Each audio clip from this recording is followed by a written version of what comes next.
আপনি আমি সারাদিন ফেসবুকে যা কিছু করছি না কেন সব কিছু কিন্তু নজরদারি করছে ফেসবুক, অর্থাৎ ফেসবুক সব কিছু কিন্তু দেখতে পাচ্ছে।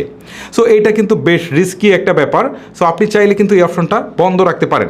বন্ধ রাখলে আরও একটা সুবিধা আছে, সেটা হচ্ছে আপনার সামনে গাদা গাদা অ্যাড আসবে না, বাট একটা বিশাল অসুবিধাও রয়েছে। সো সেটা নিয়েও আলোচনা করব। তার আগে আপনাদেরকে দেখাই যে আসলে এই অপশনটাকে কীভাবে আপনারা ফেসবুক থেকে বন্ধ করবেন। শুরুতে আপনি ফেসবুকের অ্যাপে চলে যাবেন। অ্যাপে আসার পর আপনি ডান পাশে দেখতে পারবেন প্রোফাইল পিকচার বা হচ্ছে 3 লাইন্স রয়েছে, এখানে ক্লিক করবেন। ক্লিক করার পর উপরের দিকে যে সেটিংস আইকন রয়েছে এইখানে ক্লিক করবেন। উপরের দিকে সেটিংস আইকনে ক্লিক করার পর আপনি স্ক্রল করে একটু নিচের দিকে আসবেন। নিচের দিকে আসার পর এখানে একটা অপশন দেখতে পারবেন, সেটা হচ্ছে অফ ফেসবুক অ্যাক্টিভিটি নামে। ওকে, জাস্ট এখানে একটা ক্লিক করবেন। ক্লিক করার পর এখন আপনার সামনে এখানে রিসেন্ট অ্যাক্টিভিটিগুলো দেখাবে, মানে আপনি টিকটক ভিজিট করেছেন বা কোনো ওয়েবসাইট ভিজিট করেছেন বা হচ্ছে অন্য কোনো সাইট ভিজিট করেছেন, সবগুলো কিন্তু এখানে শো করবে। ঠিক আছে, এখানে দেখতে পাচ্ছেন আমি নগদ ভিজিট করছি, টিকটক ভিজিট করছি, এইগুলো কিন্তু এখান থেকে দেখাচ্ছে। ওকে, এখন প্রশ্ন হচ্ছে যে এগুলো আপনি বন্ধ করবেন। বন্ধ করার আগে আপনি একটা কাজ করবেন, ক্লিয়ার হিস্ট্রি নামে একটা অপশন আছে, এখান থেকে আপনার পূর্বের যে ডাটাগুলো রয়েছে সবগুলোকে আপনি কিন্তু এখান থেকে ক্লিয়ার করে দিতে পারেন। ঠিক আছে, সো ক্লিয়ার হিস্ট্রিতে ক্লিক দেওয়ার পর আবার হচ্ছে ক্লিয়ার হিস্ট্রিতে ক্লিক দিবেন। এখন পূর্বের যত আপনার অ্যাক্টিভিটিস ছিল সবগুলো কিন্তু ডিলিট হয়ে গেছে। ঠিক আছে, তারপরে এখন আপনি জাস্ট এই অপশনটাকে বন্ধ রাখার জন্য ডিসকানেক্ট ফিউচার অ্যাক্টিভিটিতে ক্লিক করবেন। ক্লিক করার পর দেখবেন উপরের দিকে এটা অন করা রয়েছে, জাস্ট এই পাশে ক্লিক দিয়ে এটাকে, তারপর হচ্ছে টার্ন অফে ক্লিক দিয়ে এটাকে জাস্ট হচ্ছে অফ করে দিবেন। এই যে দেখেন আমার এটা কিন্তু অফ হয়ে গেছে। এখন কিন্তু ফেসবুক আর আমাকে নজরদারি করতে পারবে না। ঠিক আছে, মানে আমি সারাদিন আমার স্মার্টফোনে যা কিছু করি না কেন কোনো কিছুই কিন্তু ফেসবুক দেখতে পারবে না, তাদের কাছে কোনো ডাটাও থাকবে না।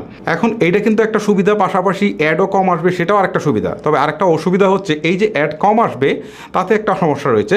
যেমন আপনি কোনো একটা জিনিস খুঁজতেছেন, সাপোজ আপনি হচ্ছে একটা স্মার্টফোন খুঁজতেছেন 30,000 টাকা বাজেটের মধ্যে, সেটা হতে পারে হচ্ছে স্যামসাংয়ের একটা স্মার্টফোন, হতে পারে রিয়েলমির বা হতে পারে শাওমির একটা স্মার্টফোন।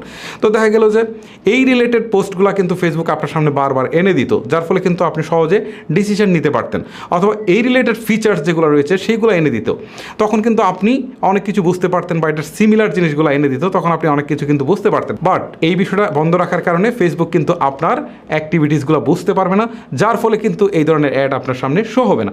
এটা একটা সমস্যা। এখন আপনার কাছে যেটা ভালো লাগে, আপনি যদি মনে করেন যে না আপনার সামনে সিমিলার অ্যাডগুলো শো করুক, তাহলে এটা অন রাখেন। আর আপনি যদি মনে করেন যে না আমার অ্যাড শো করার দরকার নেই, আমি এটা বন্ধ রাখবো, তবে অনেকেই হয়তো মনে করতে পারেন যে এইটা অন থাকলে ফেসবুক আপনার ছবি, ভিডিও বা অন্য কোনো ডাটা গ্যালারি থেকে চুরি করে নিয়ে যায় কিনা। না, বস্তুতপক্ষে ফেসবুক এরকম কিছু চুরি করবে না।